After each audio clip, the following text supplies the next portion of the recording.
Bonsoir à tous pour cette deuxième vidéo, entraînement spécifique tir à l'arc ce soir.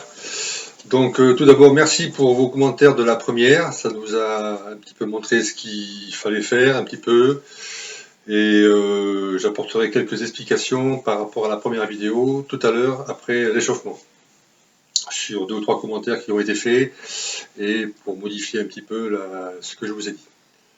Donc aujourd'hui, entraînement spécifique et parce que vous allez pouvoir le faire en même temps que moi. On va faire 5 minutes d'échauffement, comme une séance traditionnelle. Donc je vais vous montrer quelques mouvements que vous connaissez pour certains. Pour d'autres, on va découvrir ça avec principalement l'élastique. Et on va travailler ensuite 2 choses. La position de la main sur la poignée. Donc ça, on va utiliser le grip trainer et puis notre poignée d'arc avec un petit élastique. Et le deuxième point qu'on va aborder, c'est la décoche. Très important. Donc 2 points très importants pour le tir à l'arc. Et c'est bien souvent les 2 points qui font défaut chez la plus grande partie des plus jeunes d'entre vous. Donc on va attaquer par l'échauffement. Donc l'échauffement, on attaque tout simplement d'abord par quelques mouvements de coups pour chauffer les cervicales. D'accord? Donc ça, vous l'avez déjà tous fait au club. Des petits mouvements de haut en bas. Voilà, tranquillement. Sans à-coups. Sans aller trop loin derrière, trop loin devant. Alors, on fait devant, derrière. On fait ça entre 10 et 15 fois à peu près. Voilà. Après, dans le même ordre d'idée, on va faire droite-gauche. Voilà, pareil. Le corps ne bouge pas, il n'y a que la tête qui bouge. Ça peut craquer par moment, c'est normal. Voilà, on va pas au fond à droite ni au fond à gauche. Voilà, on fait ça aussi une quinzaine de fois des deux côtés. Voilà. Et on va finir les cervicales par des petits mouvements circulaires de la tête. Voilà. On vient derrière, devant. On fait une dizaine de tours.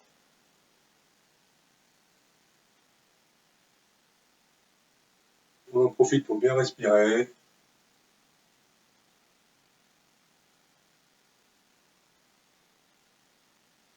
Et voilà. Ensuite, pour ceux qui sont équipés de l'élastique ou de l'élastique type Decathlon.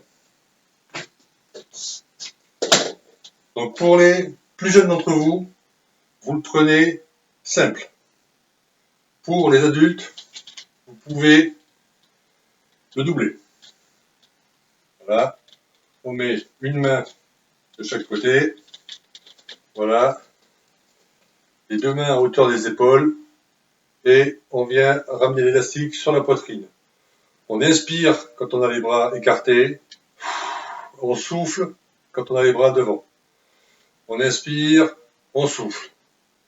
3, 4, on va le faire une dizaine de fois. 5, 6, 7, 8, 9, 10. Il faut bien inspirer, expirer. Les bras au-dessus de la tête. Pareil, on va passer l'élastique derrière la nuque. Voilà, comme ceci. On inspire, on souffle. On inspire, on souffle. 3, 4, 5, 6, 7, 8, 9 et 10. Nouvel exercice. L'élastique, il est comme ceci. On le pose par terre. Donc ça, c'est pour ceux qui ont un élastique assez long. On le pose par terre. Voilà. On a les deux bouts dans chaque main et on monte les deux bras. On inspire, on souffle. On inspire, on souffle.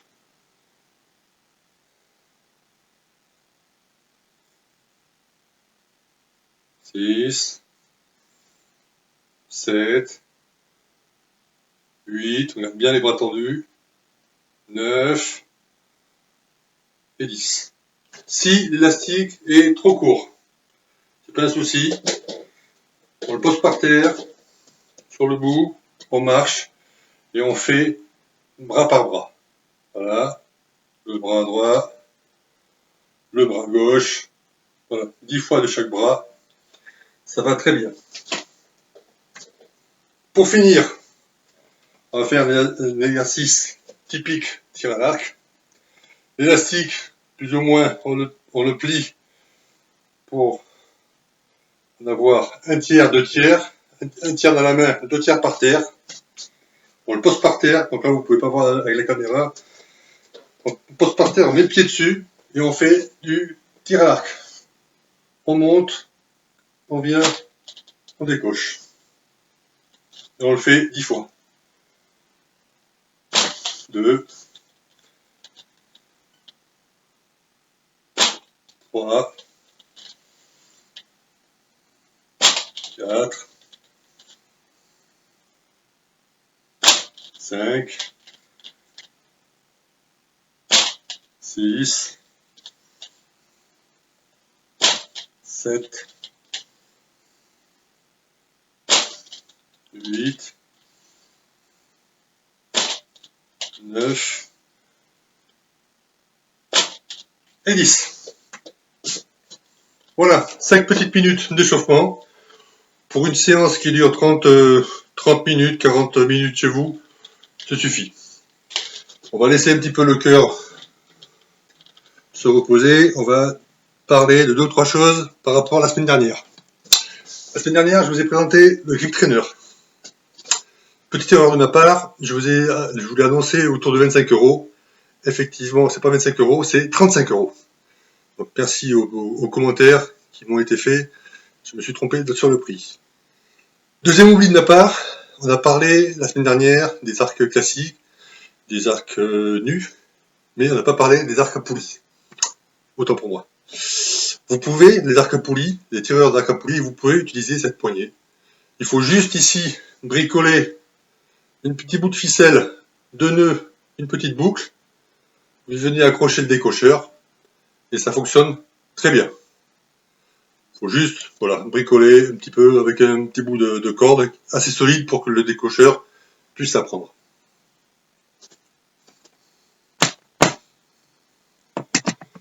Donc on va travailler aujourd'hui la position de la main sur la poignée et la décoche. Alors la position de la main sur la poignée, chacun a une morphologie particulière et différente. Donc chacun plus ou moins est bien sur sa poignée. Donc ça c'est pour les tireurs, on va dire, expérimentés. Ils ont toujours la même habitude, ils ont toujours la même position sur la poignée. Moi je m'adresse plus aux jeunes débutants. Il faut utiliser la morphologie de votre corps. Donc la main, moi je prends la main droite, pour les gauchers c'est pareil. La main, ici, à cet endroit-là, vous avez ce qu'on appelle le coussinet. Voilà, c'est la partie de la main qui est le plus charnue et où il y a le plus de muscles. Cette partie-là, elle doit être en contact avec la grande majorité de la surface de votre poignet. C'est-à-dire comme ceci. Voilà. Comme ceci, comme ceci. Avantage de cette position. Si vous regardez bien, vous avez là les mains. L'angle est à 40, l'angle que fait votre main est à 45 degrés par rapport à l'axe de la poignée. Pour les matheux, 45 degrés c'est facile. Pour les non matheux, la moitié d'un angle droit. Voilà. De cette façon, quand vous êtes au tir, vous ne pouvez pas rattraper la poignée. Vous n'êtes pas dans une position. Si vous vous mettez comme ça pour tirer, comme beaucoup font, vous tenez votre poignet. Là, comme ça, en mettant le coussinet sur la poignée, ce que vous pouvez faire, vous pouvez replier vos doigts. Et là, voilà, la poignée elle bouge pas. D'accord? Et les mains ne viennent pas attraper la poignée. Le seul point, la seule action que fait le tireur dans son tir, c'est lui qui décoche, c'est lui qui libère la corde. Tout le reste du processus, c'est l'arc qui le fait. Donc il faut laisser l'arc envoyer la flèche où il veut l'envoyer. Et où vous avez décidé de l'envoyer en le visant. Et si vous tenez la poignée, c'est vous qui décidez où la flèche va partir. Et ça, c'est pas bon. Il faut que ce soit l'arc qui décide. Et l'arc, il est là pour avoir le bon geste, pour avoir la bonne direction. D'accord? Alors, on va s'équiper. Dragon. Voilà.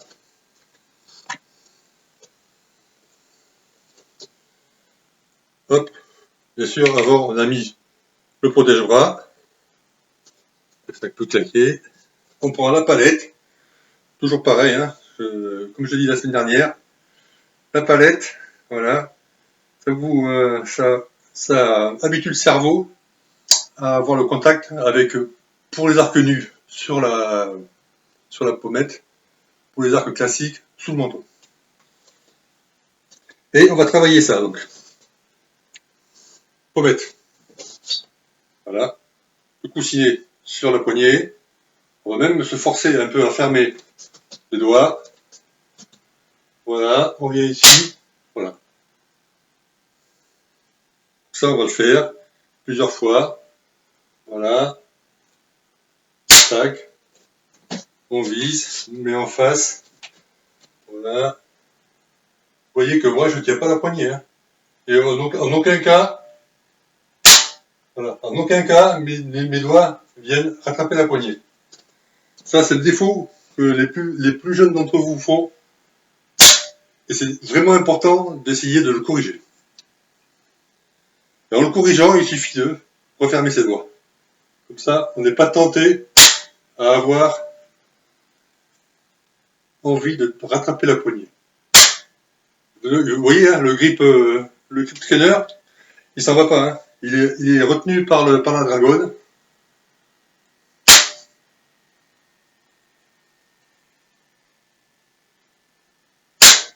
Voilà. Tout simplement. Pour ceux qui n'ont pas le grip trainer.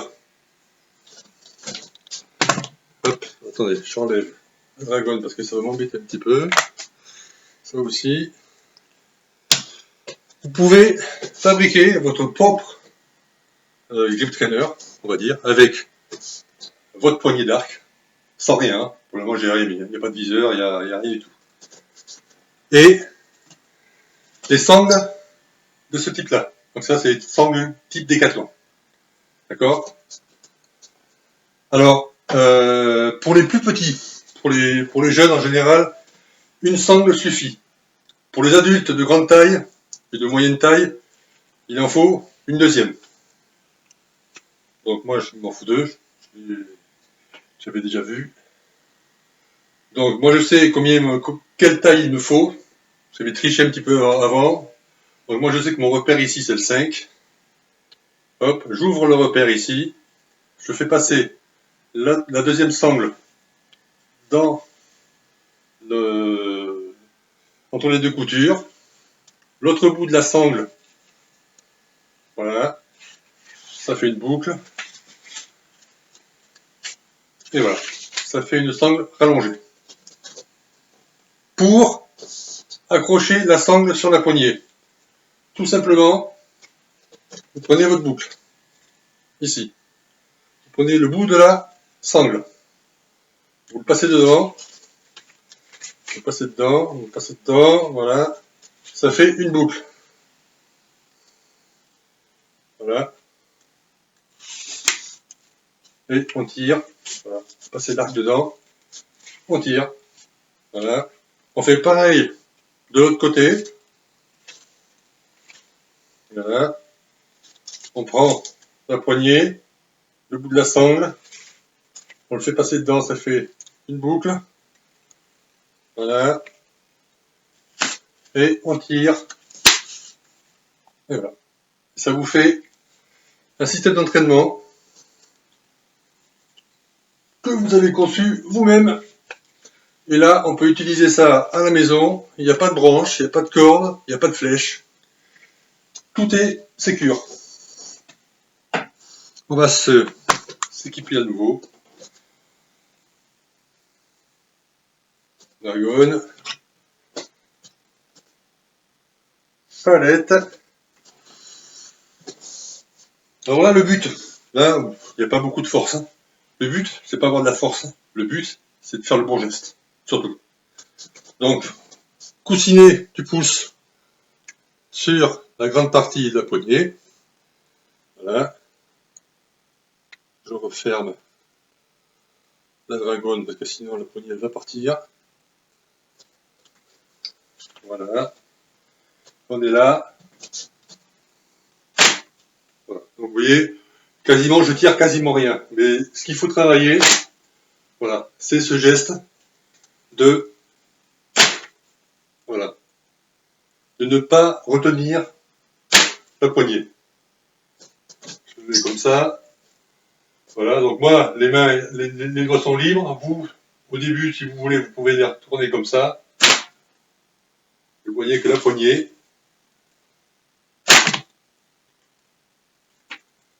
elle va où elle veut.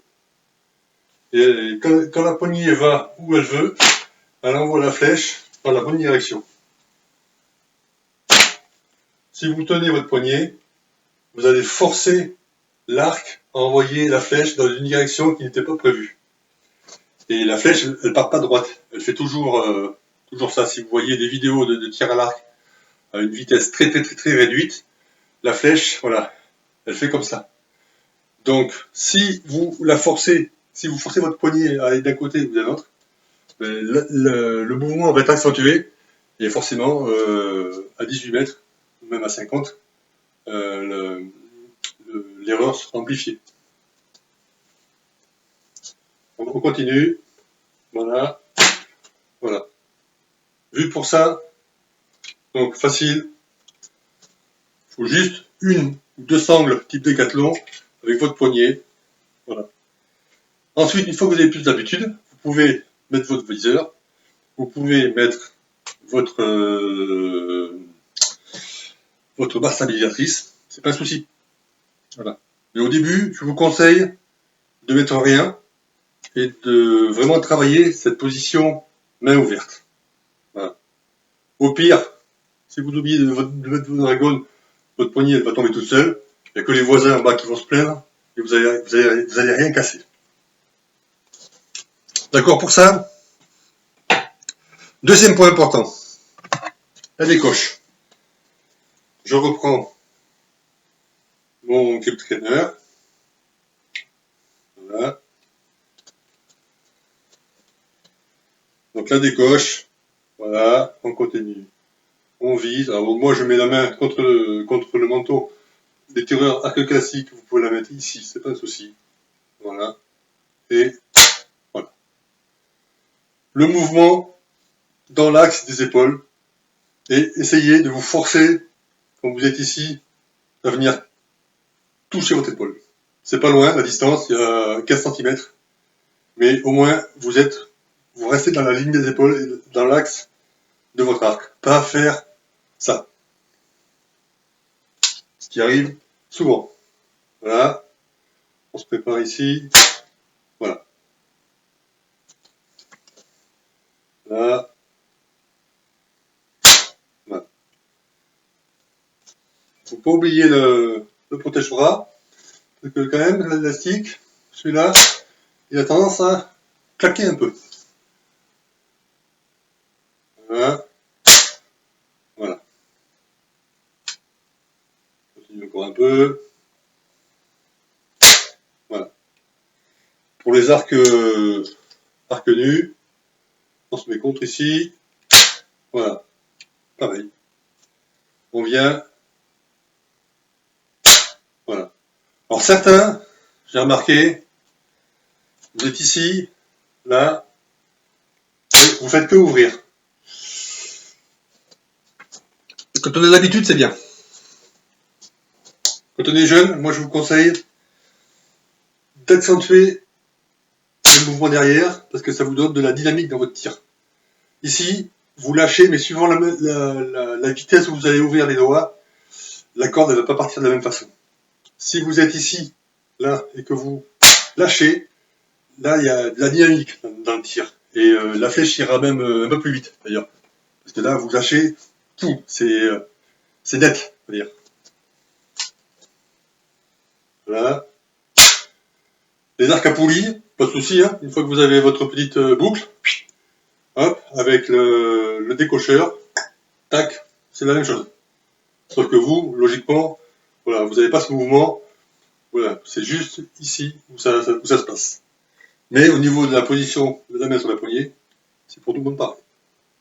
Quel que soit le type d'arc, voilà. On peut le faire avec notre poignet bricolé. Voilà. Alors bien sûr, à partir du moment où on travaille la décoche, on continue encore à travailler l'ouverture de la main. Et la main sur la poignée. Donc là, la sangle est plus épaisse, hein, mais c'est pas un souci. Voilà, on peut quand même travailler, voilà, le geste, quitte à l'exagérer un petit peu, c'est pas grave. Voilà, il vaut mieux à la limite. Il faut que le cerveau l'enregistre, ce geste. Voilà. Et une fois que le cerveau l'aura enregistré, ce sera automatique. Il n'y aura même plus besoin de se poser la question. Vous verrez que, voilà, la main est ouverte devant. Voilà, sans que vous voyez, parce que l'arc il bascule un petit peu. Quand vous avez une perche au bout, vous verrez que l'arc il basculera bien plus. Voilà. D'accord pour ça. Alors pour résumer la séance d'aujourd'hui, une bonne séance d'échauffement avant de commencer. Ça évite de vous blesser déjà. Surtout surtout à cette époque. Avec cette pandémie, on n'en fait pas beaucoup. Donc forcément les muscles ont tendance à se refroidir et puis à prendre des vacances eux aussi. Après, vous commencez par travailler ça. C'est deux gestes les plus importants, la tenue de la poignée, le lâcher, ça décoche. Je reviens sur l'échauffement. Donc vous avez vu, on a fait 5 minutes d'échauffement. Là, la séance, ça fait 20-25 minutes. Je fais un peu vite. Chez vous, vous pouvez l'agrandir un petit peu. Vous pouvez l'allonger. Mais c'est primordial. Ensuite, ce qui peut être fait, ce que je vous conseille, c'est faire ce qu'on appelle un peu de renforcement musculaire. C'est-à-dire un peu le même style d'exercice, mais bien plus longtemps. Sur une séance qui peut durer jusqu'à 30 minutes. Bien sûr, quand on fait du renforcement musculaire, dans la foulée, on ne va pas tirer. C'est pas la peine, c'est pas le but. Mais le renforcement musculaire, il faudrait le faire pour bien faire avant la saison sale et entre la saison sale et la saison extérieure. Pourquoi cette période? Avant la saison sale, c'est-à-dire juillet-août, parce que vous êtes en vacances déjà, donc on entend à se relâcher et on va attaquer les entraînements 2-3 fois par semaine. Alors que pendant 2 mois, on n'a quasiment rien fait.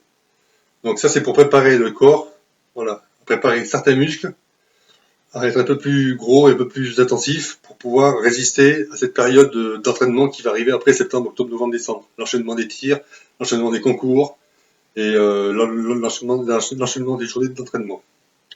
Deuxième période où c'est bénéfique, c'est entre la saison sale et la saison extérieure, c'est-à-dire février-mars. Pourquoi? Parce que là, il faut passer de 3 flèches en salle par volet à 6 flèches à l'extérieur, sur une distance plus longue. Donc il faut préparer le corps à cet effort supplémentaire qu'on lui demande.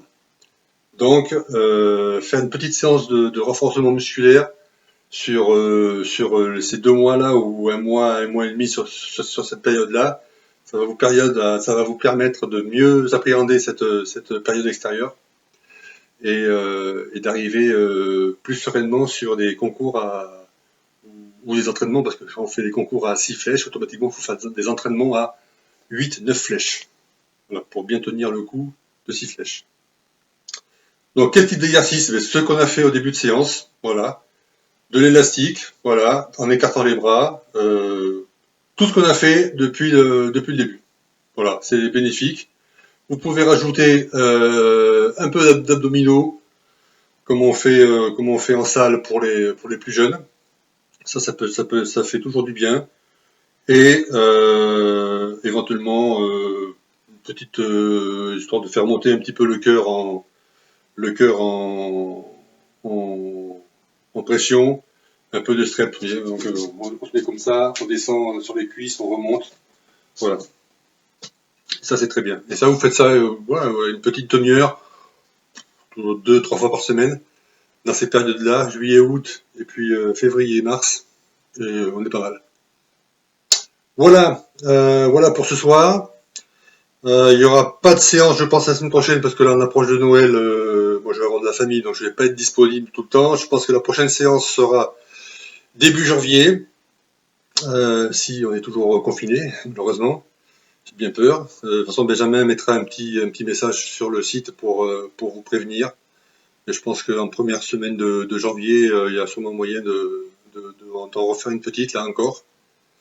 On travaillera, je verrai d'ici là, on va changer un peu d'exercice d'échauffement, et puis on va peut-être revoir ces deux exercices qu'on a fait, hein. La tenue de la poignée, et puis la décoche. Voilà, si vous avez des remarques ou des questions, ben, continuez à faire vivre un petit peu le site, faites-nous des commentaires. Bon ou pas bon, c'est pas grave, hein, on prend et puis on s'améliore au fur et à mesure. Comme je vous ai dit la semaine dernière, hein, pour nous c'est tout nouveau. Donc on essaiera de faire avec d'autres intervenants, peut-être d'autres séances voilà, plus ludiques ou d'une autre tournure. Voilà pour nous ce soir. Je vous souhaite une bonne soirée. Passez de bonnes fêtes de fin d'année en famille, parce que tout le monde va se retrouver en famille et c'est quand même important.